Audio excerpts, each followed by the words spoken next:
Hello everybody and welcome this week to Talking Flutes. And it isn't my one, it's Claire's, but I'm nicking it because Claire is sat down in a sunny Hove. It's always sunny Hove in the south of England.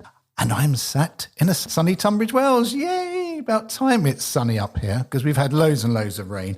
Good morning, Claire.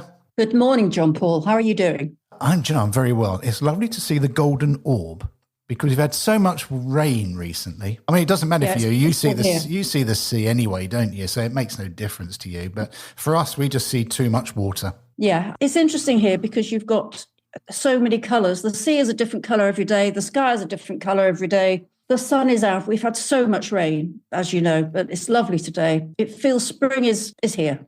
And as spring is here and is definitely here, we're slightly modifying Talking Flutes for the next couple of months, aren't we? Yeah, we're going to sort of revisit some of our most, I was going to say interesting, but, you know, they've all been so interesting. It's been very difficult to pick. But we thought we'd sort of revisit some of our old interviews because they're so important. There's so much information, so much really useful information, and so many interesting things to hear from all these wonderful flute players. So everybody, what we've done is Claire has got a list of her pods, which we're going to revisit every other week. And I've got a list of my pods, which we're going to revisit. And the main reason, as Claire says, is that there's so much important information there, but the analytics from the podcast provider is showing us that all these interesting podcasts dating back to 2017, they're not increasing in listens. Yeah, I know Claire's laughing at the moment, 2017. But they're not showing any increase, which shows that those that are coming in or those that are finding Talking Flutes aren't going back 310 podcasts, are they? So Claire and I had a little chatette. That's chatette. I quite like that. Just made that up. Is that a word, Claire? Chatette? No, but I like it. Well, go with chatette, yeah. Yeah, a little chatette. And we thought, let's look at some of our some of our really fascinating ones and revisit those over the next couple of months whilst we enjoy the spring and the early summer. So you up for this one, Claire? I am. Great. Now, you've chosen a big hitter to start with, haven't you? You can introduce it, but it's number 141 podcast, which was released originally on December the 14th, 2020. So now over to you. Wow, 2020. I can't believe that. I can't believe how many we've done, actually, John Paul. But anyway, this particular podcast was for a very well-known couple, Sir James Galway and Lady Jeanne Galway. And I was so thrilled when they said they would chat to me. And, you know, I was actually quite nervous about it because they're such a trailblazing couple. And I was quite nervous about what to ask and how to get as much information from them as possible in a very short time. So it was at the start of they were starting their Galway Flute Academy. And so we really wanted to talk about their legacy because they've got a huge legacy and to celebrate all their achievements. So it's really interesting hearing Sir Jimmy talk about his early days and how he keeps in shape, you know, with taffel and go bear and tone, flexibility and intonation and style. And quite funny things like how hard it is on the road, when he's on the road, how hard it is to practice. And he says in this podcast that in some hotels he used to go and practice in the bathroom because it was so rewarding. I mean, I get that because I remember in one of my first flats in Manchester, I used to practice in the bathroom because it sounded so good. So anyway, it's a very special Talking Flutes. And he talks about no shortcuts.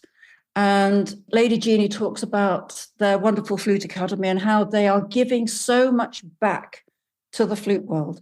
So as you can expect, there's a lot of wisdom from the two of them about playing the flute, flute studies, tone, and lots of other things, talking from their home in Switzerland.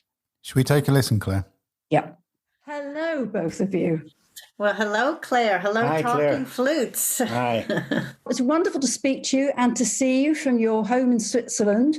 You've both contributed so much to the flute and the music world. So it's basically very difficult to know where to start. I'd love to reminisce about the past and celebrate all of your achievements, your performances, recordings, teachings, but I don't think we've got enough time to cover everything. If I maybe start by saying, so James, you're the reason that so many of us play the flute. You're the reason that so many of us are in work today. And both of you have worked so tirelessly and hard as ambassadors for promoting the flute and performance and education with so much energy, I should add. So in a career where you've achieved so much, what would you say would be your highlights? That's difficult to say because, some of the highlights are sort of like pop tune presentations and others would be real high-end classical. I think Annie's song was a very special contribution to. I remember that so well. It was on all the televisions, on the radio. It was huge, a huge hit song, wasn't it? I think it got the second on the pop charts, and the one that was first on the pop charts didn't even have words. I think it was a thing that went like this.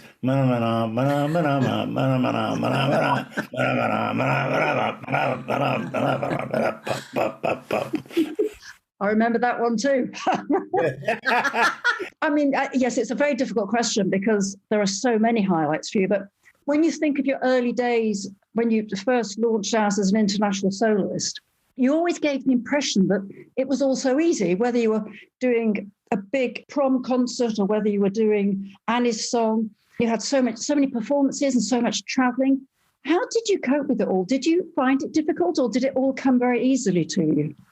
Well, I was trained in the opera, so we used to go on tour for 6 weeks at a time. So I got the training from the touring training from the opera, and of course, I had a very good basic technique. That's an understatement, isn't it?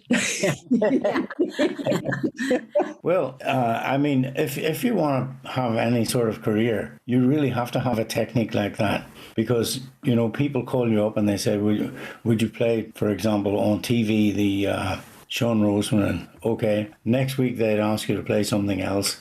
And it would progress until it got to things like the Godard Waltz, which is a really difficult piece to bring off, just to play the notes. It's really difficult. And, if you have that up your sleeve already, along with the C major sonata or Bach, Allegro movement, these are all good things to have ready to go. I suppose part of your legacy is that you could say that you raised the bar so high in terms of the level of flute playing. I was wondering, what's your thoughts today about the level of flute playing worldwide? Well, I think there are some very, very good players around. I mean, Denis Boryakov, Stefan Hoskelson come to mind. Yes. Gareth Davies and Kirsten McCall. I mean, these guys are killers. And many of your younger students, too. Yeah, a lot of my younger students who really got it together. You started the ball rolling. You were the one that sort of brought the flute into the consciousness of so many of us and got us all started. So we've got a lot to be grateful for. Well, I mean, I did my best to push the bar, as you say. I think that my husband never, and that's why I love that you're doing this today, Claire. And I always say to him that part of what we do with the Galway Flute Academy is I want him to see how much these kids appreciate him and how much he's done for the world. Because many times we don't celebrate people when they should be celebrated. And because as he'll just say, well, I just play, and you've heard it many times, I just play the flute. I just keep practicing. And like now he'll always say to the kids, because we've been doing these at home series, during the pandemic to keep everyone a bit motivated. And he'll just pull out the taffenel and he'll just go right through the taffenel and he'll tell them each page and he keeps playing it and playing it and playing it. And, it's such a part of your life. But also, I mean, you just so believe in that discipline, in that. And I think that's what's so wonderful, to impart that and to impart the experience that there are no shortcuts, right? No, there aren't. I mean, as a kid growing up, my teacher, Muriel Dawn, was a student of Geoffrey Gilbert, but she was a professional singer. And she got me going on the Moyes scales. Well, first time I opened a scale book of Moyes, I nearly dropped dead. I think I was all of 11 years old or 12. And I thought, what is this? And I just started doing the ones that I could do, for example, C major, F major, D minor, these sort of scales which are easy. When I say easy, I mean relatively easy to play. Then, of course, the Moise moves into a lot of arpeggios and things like this. So I did my best with that lot. And then I got a scholarship to go to London to study with John Francis. And I thought, great, no more scales. Wrong. John pressed a button on scales and off we went. And he was a very good teacher, by the way, because he realized what was necessary for an up-and-coming flute player to know. We spent a lot of time on orchestral excerpts, and every time I had a gig, if it was a Haydn symphony, I already knew all the big Haydn symphonies, and I knew the Beethoven symphonies because John taught me those. Then I moved from the college to the Guildhall to study with Geoffrey Gilbert, and I thought, great, no more scales. Wrong. Scales with extra notes at the top and the bottom. Geoffrey didn't take any prisoners. He certainly didn't. I still remember his morning warm-ups at flute summer schools. Yeah. They were quite terrifying. He had phenomenal technique. Then I got to go to the Paris Conservatoire, where I thought, no more scales. Wrong. We had 2 lessons a week. One was exclusively on scales, and you had to play for 3/4 of an hour in front of the class. Just the Moise. We did the Moise daily exercises. So one week we would do A, B, C, D. The next week maybe the same, and the following week E, F, G, H. And as you know, these are all the key to the working of the Moise scales. And the other lesson we had was on interpretation. So we would learn one piece a week. And in the scales, we also had included in the scales was a study. And you had to learn one study of Opus 15 of Anderson each week. So that was my training, and then I got a job in the opera. Wow. So that's probably why you made it sound so easy then, because of all that training beforehand. Yeah, well, it was because, I mean, when you think, when I was at the Paris Conservatoire, I think I practiced 5 or 6 hours every day. And when you add that up to 6 months, that's an awful lot of scales, isn't it? That's an awful lot of scales. And you haven't stopped practicing, have you? I'm still struggling with Captivated and Galway, 14 and 15, or 15 and 16. I think your organization of your practice, I think that's really a big part of your solid technique. Also, you're very organized, but your breathing, you always talk about that you learned that when you were young, and that has really, really helped you. Yes, it did. I would advise any flute player to get a book on singing and read the first chapter on breathing and apply it to your flute playing. That's great advice. Absolutely super advice. How do you both keep in flute shape today, besides your Tafnel and Gobert? Playing Tafnel and Gobert every day, that's enough. Yeah, that's to keep enough. in shape. I mean, there's when I say I play Tafnel and Gobert, it's never less than 3/4 of an hour. Also, many times he'll just come in my room and he'll say, try it like this. Just try it like that to engage you all the time. We start focusing, like any good teacher would, on the exercises that you're going to teach. But for me, I'm so fortunate because in the next room sits James Galway, and I listen to how he approaches all the time, and it's always engaging. Let's put it that way. If there's a tone exercise, it's never meditating on the note or anything like that. So it's this engagement, I think, that you go to your practice session with. You know, a lot of people in the flute world swear by Moises' sonorité, and they never read the text. The very first thing he says is, this method does not guarantee a good tone. I mean, there it is right there. Why not?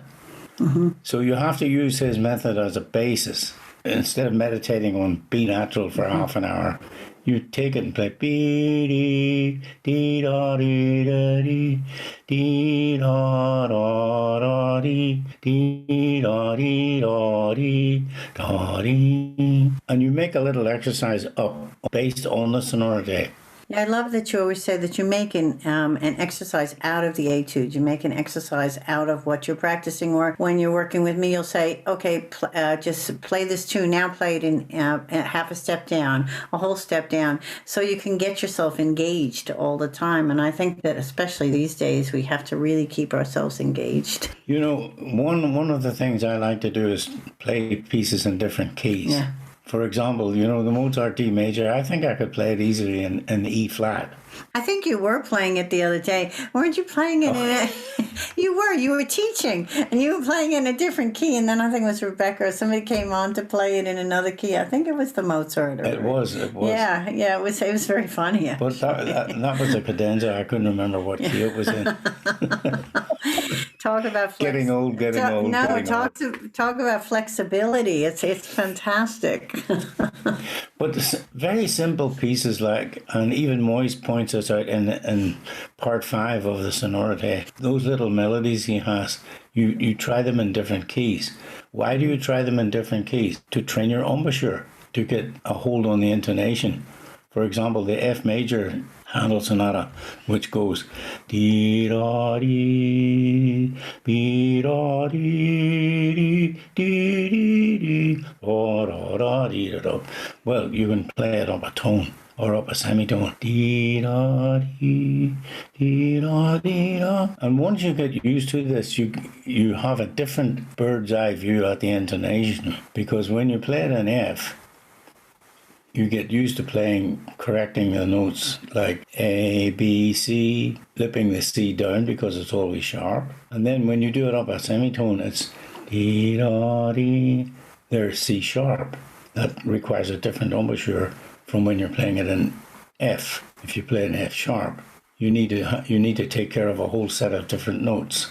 These are skills that I think have been lost. I think that people should do a lot more of these exercises and playing different keys. Oh, they should. They should, definitely. One of the nicest things I always like is that you incorporate that, I always call it James Galway's daily warm-up, the one that you wrote for my students that time, that incorporates right away playing in different keys, but da, da, dee, da, da, dee, da, da. It brings right into an arpeggio going down. So you have your first 3 notes of the scale, B, C sharp, D, and then you'll go down to the major arpeggio. So right away, your ear has to be trained instead of just meditating. So what you're doing there is you're playing in B minor and then F sharp major. And when you play in B minor, you come across F sharp major as the dominant. And what are the notes you have to play there are C sharp, your old friend. Yeah. And it gets to the point where you can pick up any flute and just automatically play it in tune. Yep. The hardest note. Is it wild or mild? That's right. Sometimes when I'll be doing something with my husband, he'll say to me, that note is sharp. I'll say, it's sharp. And he'll say, that note is sharp. That note will always be sharp. It will always be sharp. So you always have to, get down there. And I think that, intonation is a big one. I mean, we had some of our guest artists this summer. I said to Robert Langevin, principal flutist of the New York Philharmonic, they just had the big audition for co-principal flute. I said, what are you listening for? And he says, well, the flexibility in style, rhythm, and intonation. All very important things. Right. So I was having a little look through things. You've got your Flute Academy, First Flute, your Galway Foundation, Flute Festival, and the new one, is it sort of Live Learn?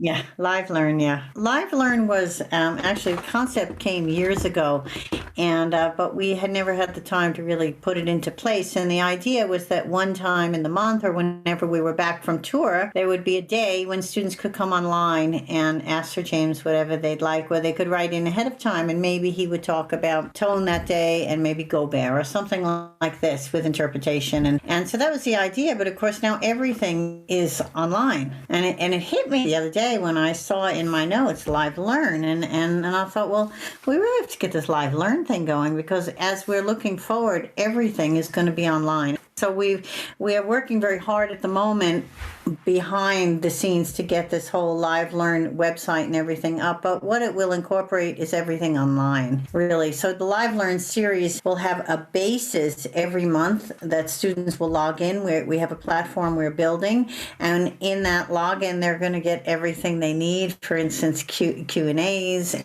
and interviews with his friends, Ladies Hour with me. I can interview you. Talk about lipstick. No, Sir James will serve tea. That's what he says. And our colleagues with the business of music. Did you say how to serve tea? No, you're going to serve tea. Oh, I thought that was a woman's job. You always make me tea. I can hear. Hear all the women. I hear all the women screaming at me.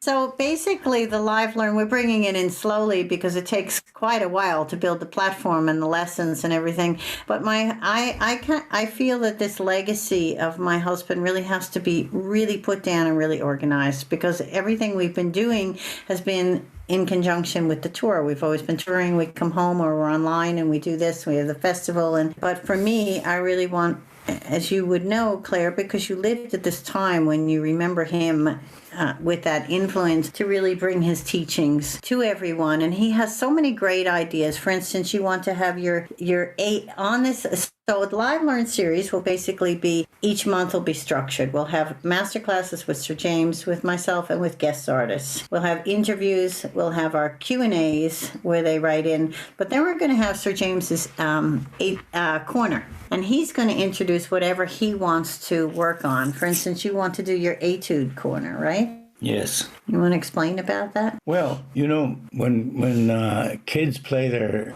etude for the teacher, the general response is, okay, learn the next one for next week.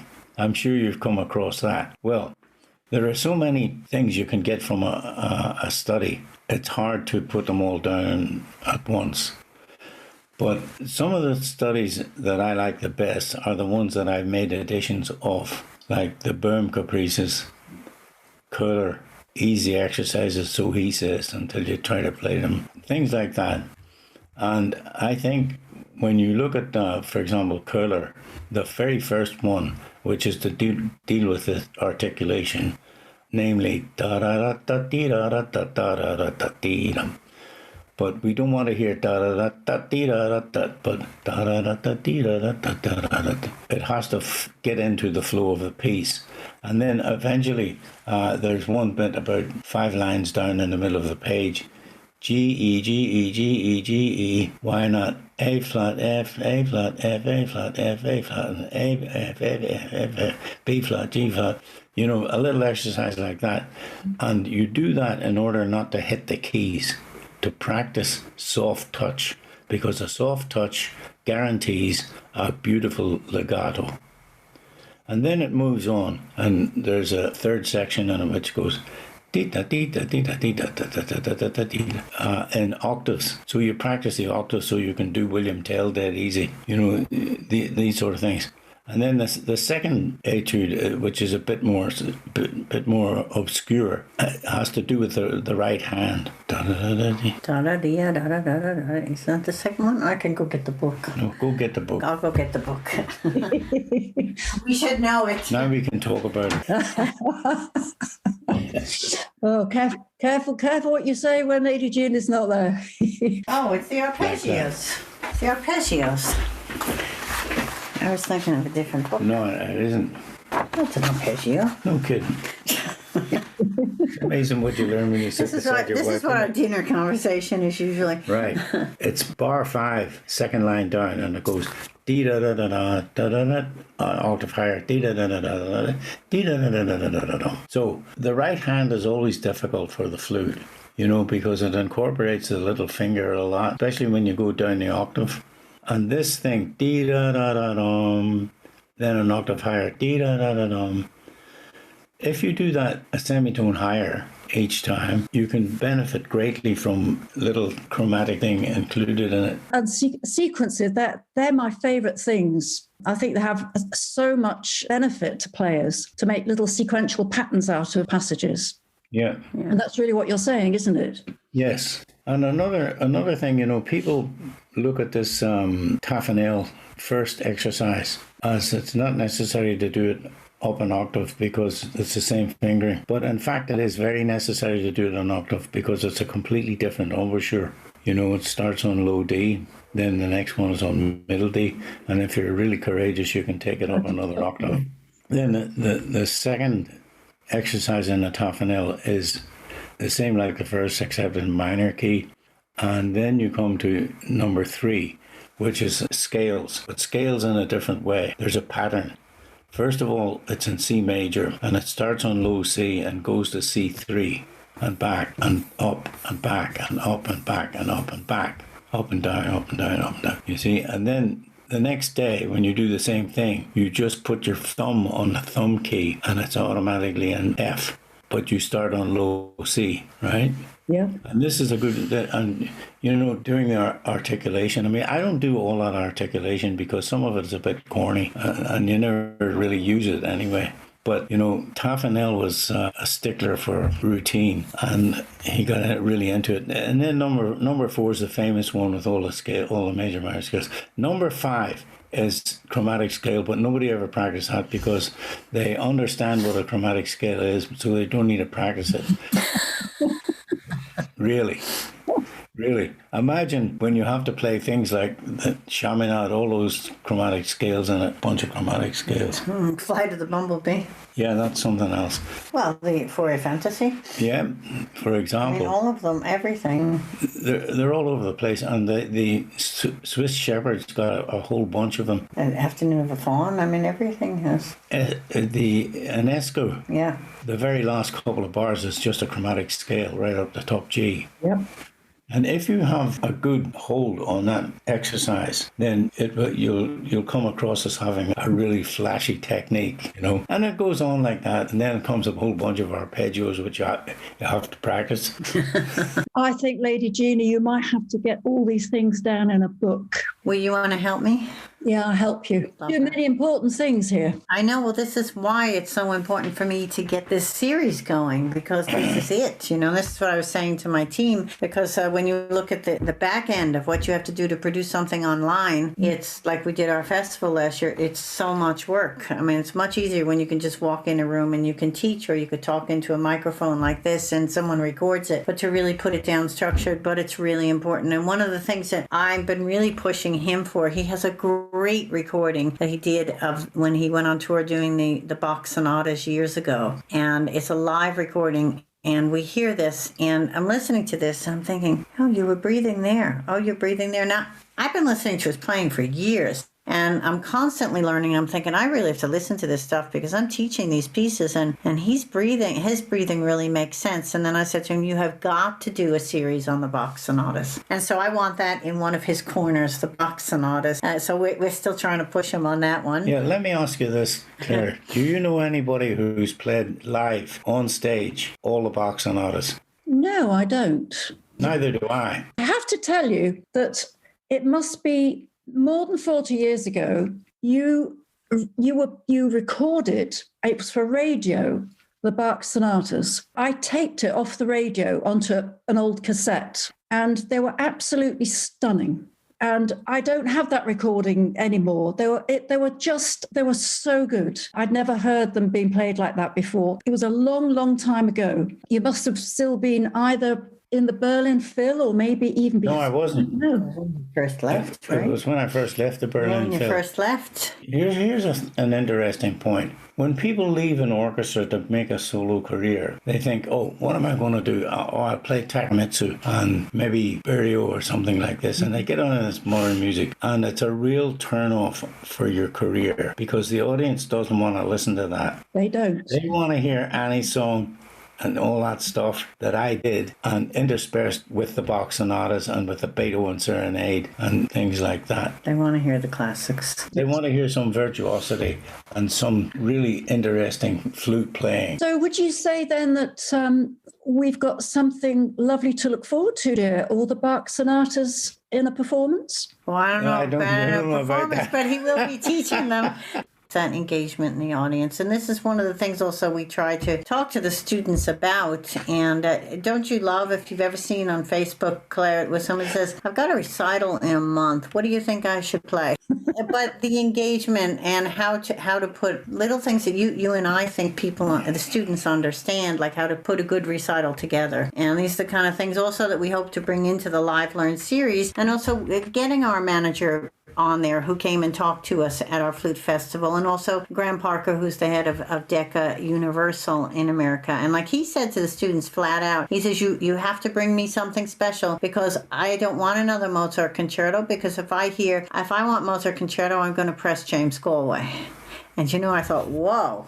But what he's saying is, this is the business of the music. So we're hoping also to bring this in this Live Learn series. Not hoping, we are. We are bringing on all these people that we know throughout his career that are in the business, because we know everyone. And we can just make a phone call, and they're all, I have to say that everyone is so happy to help these students. And it's a great thing, because you hear really terrific players, because we only ask players who are solo flutes in the big orchestras. Oh, that's with our guest artists. Yeah, that's another thing too. Yeah. So part of what we want to do is we want to bring everything to them, because my experience has been so unique. Watching him on and off stage, how he prepares for a concert. All these years, and even as he's gotten older, and still, this steadfastness with always being prepared. How do you work on the road? I mean, you'll know too, Claire, that it's a shock when you first start going on the road and you don't have time to practice. And we were sharing the same hotel room,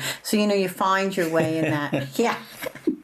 And I always practice in the bathroom, because it's very rewarding, No, but you learn. And so I tell the students this. I say little things like, for instance, before you get to your destination, you've already written to the promoter and make sure that you have a room at the hall to practice in. And you never demand that you can have that stage. You don't make any demands. Little things like this you don't know if you don't have the experience. As my manager will always say, that, the promoters have memories like elephants. They don't forget, and no one wants a high maintenance soloist, because they don't need them. Contract writing we're going to get into too, but really the whole crux is teaching the flute. And he also wants to, which is great, teach orchestral excerpts. Really focus on that. And your idea of teaching them, you want to share that about your Beethoven symphonies? Well, for example, Beethoven 5, there's a whole stack of flute solos in there. And Beethoven 2, there's a great scale, G major. It was on C major, but starts on G. That goes really quick. So if you're good on your scales, you get that. Yeah, there's so much in that. Now, I know, Lady Jeanne, you have such a strong social media presence, and you're using those platforms to support and engage all these students. I mean, you're really sort of nurturing and mentoring flutists all the time. It's such a fantastic thing that you're both doing. Our efforts right now are going towards building the project, because we feel that we can do more by helping them from behind. On every area of the career, because as you always say, when this opens up, you have to be ready. Right. Yes. I was going to tell you another thing that I did. I played 6 Vivaldi flute concertos in the first part of the concert, and then the second part I played Mercadante and Cimarosa. This is with Cimoni. Only you could do that, Sir James. Only he can do that, but it's that embouchure. And so how do you keep that embouchure? And then he's also very big on the not moving around, and all that stuff with the breathing and the head back. And like you learned, Claire, there was a time when, look at the Berlin Phil, right? There wasn't the moving. And when I was in the Berlin Phil, the violins sat on the edge of the chair and played. They didn't all move around. I have to make a point here. When you look at all these people playing and moving around, you have to ask them, where is this getting their career? Where's it taking their career to? They forget that that's it. Well, maybe it doesn't go down, but it's already down. They're trying to get it up, and they can't do it because they're doing the wrong thing. They're dancing instead of playing. We want dancing, we'll go to the Bolshoi Ballet and see some good dancing. And since you're online, explain to the flutist that's listening that might be younger and disagreeing with what you're saying, why you don't dance and move when you play? Because it disturbs the breathing. Absolutely. Shut your eyes, you don't actually hear anything going on. You see more than you actually hear. I love the fact that you stand up there and you just play the music. I mean, when you look at all these big time singers, they're not prancing around. And even in the opera, whenever they have to sing a big aria, they stop acting and they stand and sing. Yeah, it's important. Thinking that there's got to be a book soon, Jeannie. Well, let's do it. Let's do it. I'm ready. It's the time. Traveling is really, really hard, and it's harder when you're older. And no matter how many perks you have, how many like nice VIP things you have to get in and out of an airport, it still doesn't. It's very, very tiring. One thing also, just to the student who to put in their little book that we tell them always to write things down, not hit them on an iPad, is that touring itself, that we have that whole routine. And again, it's that motto that failing to prepare is preparing to fail. And one of these things that we've always done, and that Sir James has always done, is never or especially in the last 20 years, never traveled on the day of a concert if we cannot. Okay, if we're in London and if he was doing something with the London Mozart players, it was 2 hours away. Okay, in that case, but we would still get there a few hours early in case there was any delays or any problems. But always we get there the day before, and always there's a rehearsal the night before. And this is on tour. There's a rehearsal in the evening from 4 to 6 or 4 to 7, and then the next morning sometimes, and then the next afternoon again from maybe 3 until 6, then an hour break, and then the concert. And that's on tour. That's the result, is what you hear and why you see him up there in complete control. And a lot of it is, and you always have to make sure, as you know, Claire, the stage lighting, all these things, and especially for a young artist, they can really throw a young artist off, right? I mean, how many times have you gotten up there and all of a sudden the lighting is blinding you? Yeah, these sort of things you have to do in a test before. I mean, but it was my general method of doing things. If the concert was 7:30, I would get there at 4. Then I would play straight through the whole program. Then we have a rest at 7:30. And chicken salad. Yeah, chicken salad. Somebody put in a rider in my contracts that I like to eat a chicken salad. I was ready to shoot a next chicken through the head. Well, no, it was just, it's just salad, because if you're in America too, you have to say no cheese, no croutons, no sauce, no this and no that. So I figure in the middle of America, you can always get grilled chicken. So then one time we were on tour with, I forget what orchestra. Was the Irish Chamber? No, an Irish. Polish. No, Irish. Well, one of them. Anyway, whenever you're on tour with an orchestra, they get hot meals. And so halfway through, he discovered that the orchestra was getting all these hot meals, and he kept getting this chicken salad. And so then we changed the routine. I would rehearse for them in the first bit while the orchestra was still playing. I'd go and get all the meals before the orchestra got there and bring them back to the room. So you learn that, but eating and all. So those are the kind of things we're going to talk about on the Live Learn series. It's all aspects, and in a fun way too. Like he'll say, "Oh, remember this, remember that," because, as you know, it's all those aspects that when you walk on the stage, you have to deliver. And in touring is a whole different kettle of fish. So one thing also that I had wanted to develop, and I hope that we still can, is called our professional performance program, where we would personally, not just mentor, because we mentor now all the time, but really undertake a number of students throughout the year. And we would really work with them on every single area of their playing and of their career development, because as you know, once they get out of school and you've got this competition, this and that, what is important? Do you really need that flute? Do you need that head joint? How do you gear even those areas? Because how many times, you've had a student says, I think I want to go to Kobe, but really I don't have money to do, I don't want to do that audition nearby. I want to go to Kobe. It's like, well, you're going to go to Kobe, Japan? To listen to a biased adjudication. Yeah, well, we don't want to tell them all the bad things, but but to guide a bit, because I didn't know these things. No, nobody tells you that. Nobody tells you. So it can be that, or to the placement of the microphones. James Galway has recorded over 75 CDs, more than that. That's just for Sony. 73. That's just for Sony, though. That's not your Deutsche Grammophon. No, it's for everything together. No, it's not your Berlin Phil ones. Oh, yeah. we're not including Berlin. Yeah, but anyway, so the placement of the microphones. Yeah, very, very important. Just in case somebody gets the wrong idea, the microphone's not for playing, it's for speaking.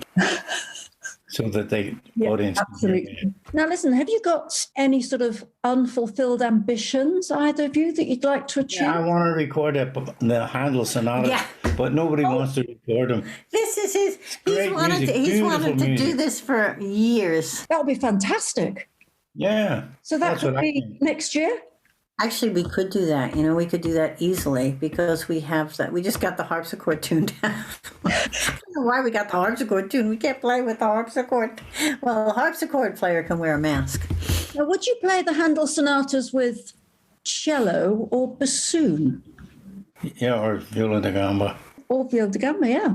Viola da gamba would be nice. Get Sarah. That'd be lovely. But you see this, using a bassoon instead of a cello, this is another trick that somebody thinks, oh, this will be great. I'll definitely get established after this idea. Wrong. The general public don't know the difference between a viola da gamba and a bassoon. Well, I think that would be a wonderful project. Yeah, I think that's very something excited that we really still should do, huh? Yeah. I think that'd be really great. It has been something. He's brought it up to Deutsche Grammophon, to Sony, to everyone, and there's always been silence. Well, because they want... Maybe they're trying to tell me something. Well, they'd want the crossovers, always the crossovers, Yeah. And I don't think people quite understand how wonderful those sonatas are. No, they don't. Pieces of music. They don't. I think you should push it. I think it would be tremendous. Put it on our list too. I think also you've never played that tune with Elton John that he wrote for you. Oh, right. But I did play it, and it did get a Grammy. I don't know whether you know, Claire, but one day in the post, it was shortly after we were married, so it's in the 80s, came a package, and it was from the manager of Elton John, and Elton had sat down at the piano and wrote my husband a tune. Wow. How wonderful. That was his reach, years ago. And we have many friends, in the pop field or whatever, that will come up to me at a concert that we'll be doing, and they'll say, "Can I meet your husband? I'm such a big fan. I'm such a big fan." And I'm like looking at Don Henley from the Eagles, and he goes, "I listen to his music, It's like, and it's far-reaching. And that's what we hope for the students, too. And I never like to hear these kids say, well, it was a different time. Well, it was this. Well, it was that. The world is open, and you can reach everyone with your music, if you really got something to say, and that's what we try to do. We try to get them to find their voice and to be able to bring it out there. It's a lovely thought. Excited about your educational plans and your Handel Sonata plans for next year. I want to thank you so much for giving me this time and chatting to us. It's been absolutely fabulous. Thank you so much. That was a wonderful podcast you chose, Claire, for your first one of the Talking Flutes Revisited. Now, you've got some really interesting ones coming up, haven't you? The ones that you've chosen out the back catalogue. Gareth Davis, and we have Sue Milan, and one with Liz Walker on studies, and then just having a little revisit to some of Joe, my son Joe, talking about how to create self-belief and to avoid burnout, things like that. You've got one coming up with your golfing coach, Finnick, which...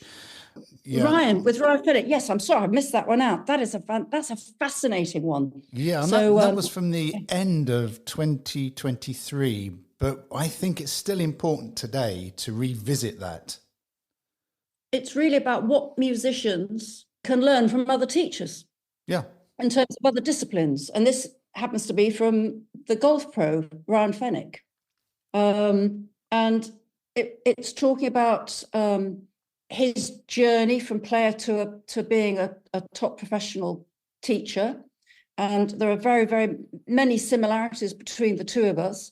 And he talks about, with your students, it's about relationships and communication and honesty and those building blocks of teaching. I think that's about it. Yes. Right. Well, thank you for listening this week. Thank you, Claire, for coming on. Wishing you a lovely, gorgeous, sunny day. And Oh, it's going to be nice to listen to all these older podcasts again, just to revisit all the words of wisdom. Yeah, I've been listening, and it's lovely. It's lovely to hear back, and you learn more each time you listen. You do, and we tend not to listen. You know, when we keep old books, we put them in the bookshelf, don't we? And how often do we get them back out and reread them? Very rarely. But podcasts are so much easier. Yeah, and there's lots of things you might have missed the first time. So there's really lots of really good, useful information for everybody. Have a good week ahead, everybody. And lovely to join you, Claire. Yeah, and you, JP. Take care. Bye. Take care, everybody. Bye.